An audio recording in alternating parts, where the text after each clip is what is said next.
Hey, it's Caroline, the ghostwriter for live entertainment industry executives, helping them grow their professional brands on LinkedIn, which, by the way, I get to run from here.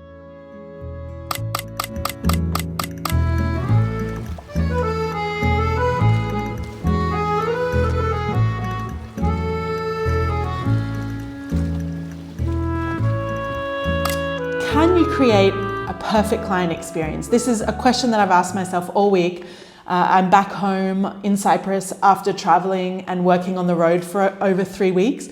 And I was in different time zones on a number of long haul flights. And so I was removed from the luxury of sitting here for hours and hours each day and being in the one time zone and being able to show up for my clients in a very consistent way. There was a lot of variables over the last few weeks. So it was a good opportunity for me to think about how I'm doing things. Can I improve things? And one of the areas that I was really looking at is onboarding. I signed a new client about a month ago, and we haven't been able to jump on the first interview call until this coming week, actually. And in this client's case, they don't have a lot of stuff online about them already. They haven't been on a podcast or had an article written about them, or they haven't written an article, or there's been no features about them that I can find. So sometimes I can write a bunch of LinkedIn posts based on what I find online. For this client in particular, because they didn't have that presence already, I'm relying 100% on our interview calls, which is fine. That's how it works. However, not being able to do those calls meant that I couldn't actually start writing content. So I've been thinking about how I can show up for this client in a way that is over-delivering, yet also not taxing on them. Right? That was a big project, let's call it, in the business this week. And I've definitely got a few ideas around how I want to do things a little bit differently. So I'll be rolling that out and then reporting back, good or bad. On the client side of things, I've had lots of great conversations over the last month or so with different live entertainment industry executives looking to build their personal brand. And what's been really cool is the fact that they all have a very strong understanding of why they should build their personal brand. And on top of that, their companies, and when I say companies, I mean maybe their PR team, their communications team, their social media team, even their HR team, are pushing their executives to show up more on platforms that are relevant to their company. So in these clients' case, most of the time it's LinkedIn. And so it's really interesting to have these conversations with people that are already bought in. They understand they need to build their personal brand, but they're just not sure how they need to go about doing it.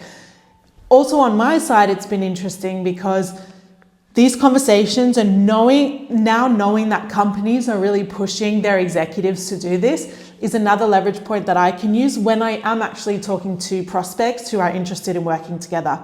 So that was a cool little light bulb moment from me.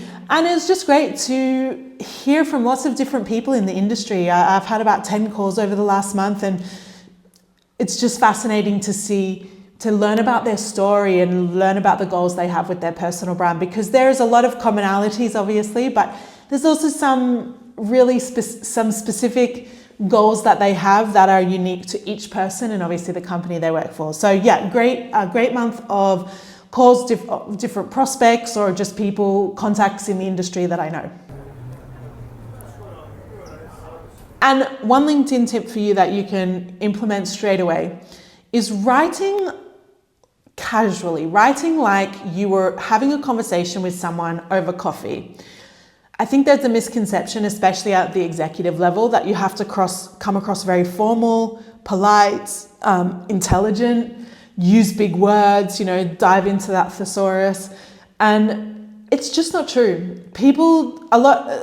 There's been so many pieces or conversations I've had with not current clients, but past clients, a couple that come to mind, where they spoke very much with just so much jargon and with this idea that, oh, if I speak this way, people will think I'm very intelligent and they'll listen to me more. But It's almost a turn off now, especially now on social media. And even if you look at the big personal brands on LinkedIn in particular, they exude personality and energy and fun and even quirkiness and cockiness as well. You know, there might be some swearing in there. There might be spelling mistakes. There might be grammatical errors. And it's just not important as it used to be. And so if you're writing a post on LinkedIn, just reread it with that lens.